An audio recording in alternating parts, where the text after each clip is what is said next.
found this, well, you found this little puppy. I don't even know where you found this. In a time capsule, maybe? Yeah. Slazenger Fireball, made in the UK. Look at that. How good's that? Try to do some research on it. If anyone knows more about this, let us know. But I think it's from the 60s or 70s. So there's literally 60 years difference between these two balls. And I just wanted to see how much yardage and how much spin they were potentially losing. So should we find out? Let's find out.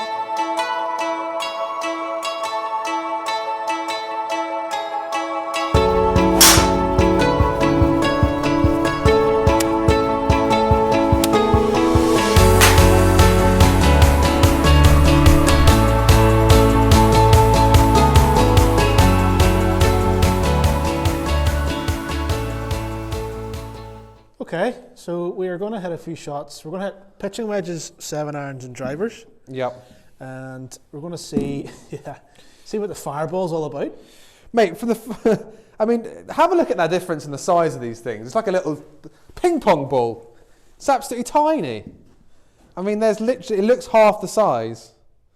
There's not actually that much, but yes. Anti-shank? Potentially an anti-shank ball for me. No, that ball could still find your hosel. Don't worry about that. So what, I just hit like 3 wedges or something, yeah? Yeah. Oh, that is soft as anything. That is nice. It's probably got about 17. That's not bad.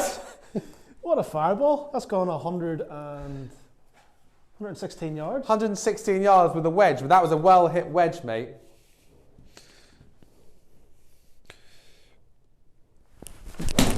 Oh, that is so nice off the face, though. Nice, yeah. Oh, it's amazing. Where do you think the biggest gap's going to be? Is the biggest gap going to be with driver? I think so. Look at the spin. This is brilliant.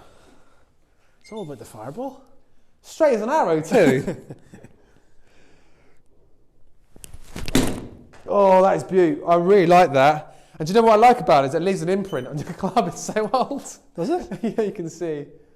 Okay. Do you want to go the prov1 now? Yeah. Right. I'll tell you what, that isn't bad. I've even got a bit of spin back on that last one. Okay, so prov1 time. I don't think it could be any softer than that last that fireball. That was a little chunky. That was a better strike.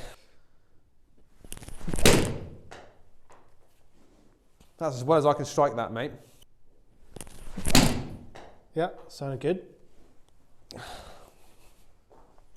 I just want to show everybody this.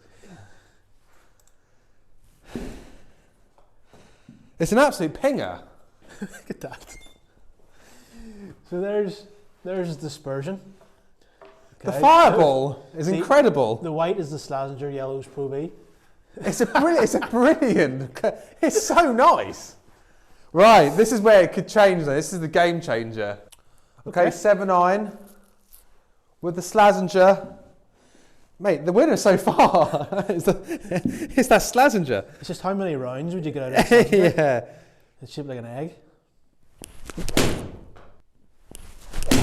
Oh, it's so nice off the face. It's like butter. It's absolutely unreal. Look at that. Like, it's like the numbers are pretty. The numbers are really good, mate. We probably should have done this, but we haven't actually tested this before we started filming. No.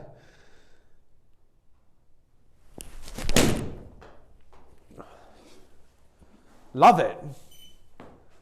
Absolutely love it. Not quite as well hit, but decent enough hit, you know? Mm-hmm. Spin rate's good too.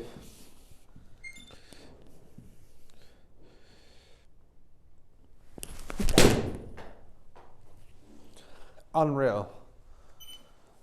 I like the sound of it. Oh, it sounds so good. It's like a dull thud, isn't it?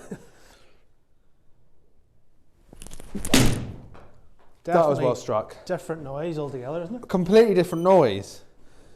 But not really a massive difference. There will be a difference here, I think.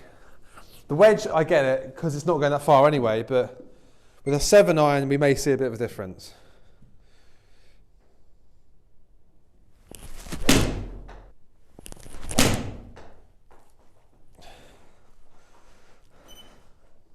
That'll do, mate. All right, driver. Now, funnily enough, these are actually more expensive than the Pro V1 now because they're vintage. They're vintage, yeah. But anyway, so driver, this is where there has to be a difference, surely. Hasn't there? There has to be. There has to be.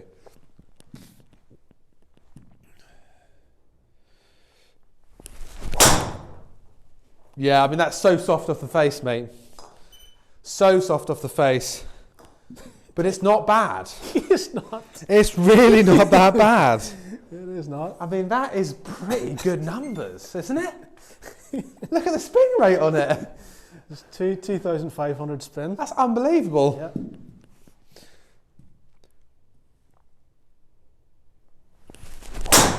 There's a little out to the right there.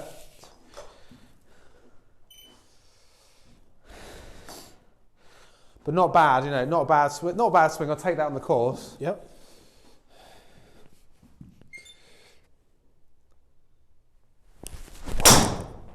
That was ripped if it finds it. Ah, there we go. Yeah. That's 3. I'll take those 3. Yeah. Look at that. I mean, it almost feels like you're not hitting anything because it's so soft. But in a nice way, though. Oh yeah, it's brilliant. It really is. I would 100% take that on the course. Should do. Well do. Just for a bit of fun, you know? Yeah.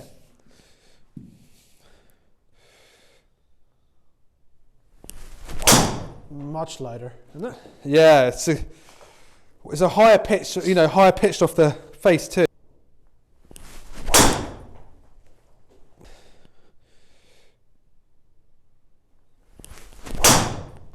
That was good.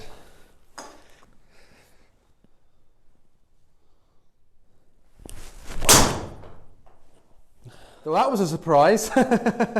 So I just... Unreal. That thing is the softest thing I've ever hit in my life. So we have figures on the right side. Yeah. But I just thought I'd leave the graphic on the left up. Yeah, it's because nice. It shows the comparison as far as dispersion, you know, and that was obviously the one I put up at the start with your pitching wedge, how tight that is. Yeah.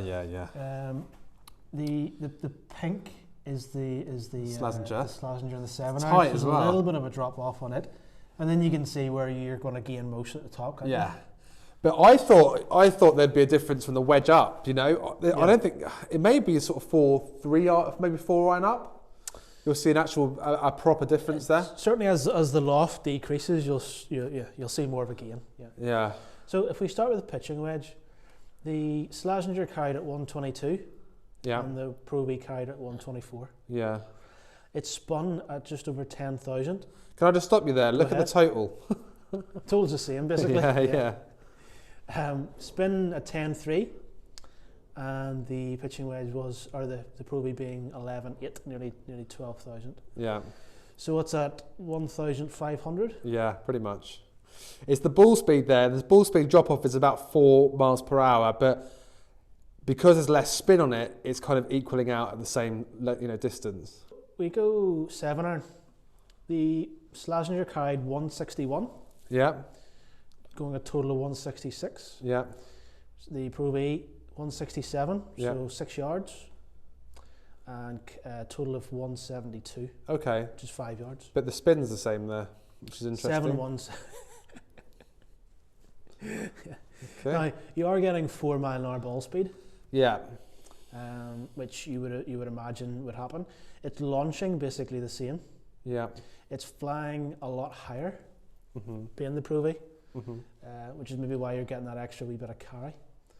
Again, club head speeds pretty similar there. Now, driver time. This is where the difference is, right? Yeah. So you're 248 with the Slazenger Yeah. and 273 That's a big difference. That's almost 30 yards there. through the air. Yeah, that's a big difference. 270, which is very impressive. That's not bad, mate. That really isn't bad. If you were in the 1960s, you'd be cleaning up, wouldn't you? Yeah. We need to get you a wooden headed club next. Yeah, I'm in the wrong era, mate. Yeah. They didn't have the Maverick back then. So 270 total to 297 total on the Mad. That's a mad difference. And the spin rate, do you know what? impressive is that? It's not bad, is it? Ball speed is where you're getting it. This is the killer. When it comes off the club face, it's just sticking a little bit because it's so soft. It's not really like popping off the club face. and that's why we're losing that ball speed there. Launch similar, height is very similar actually. Yeah. And the club speed was very similar. So yes, it's I could use that, mate. I 100% could. I mean, on a windy day, if I think that a bit spinny, that could go anywhere. But I quite like it being a little smaller as well. I don't know why. Other tests, people suggest that the older ball is easier to shape. Yeah. So we could try that out. Well, someone told me, I don't know if this is so true, but someone told me if Tiger could use the old Tour 90s, Bellatas, Triple out of 90? because he loves that. He loves hitting spinny ball flight just to shape it. He would do. Yeah. And like I like shaping the ball. I must admit, like when I see a hole, it will make me decide what I want to shape it, regardless of what I should do. If it's like a fadey hole, I just see it by the eye. Yeah. So I really like that, and I'm absolutely flabbergasted in terms of how close they were, apart from the driver. No, yeah, exactly. But So, they're about 6 quid a ball now, so maybe not. bit of a fun experiment, but hope you enjoyed it. Yeah, cheers.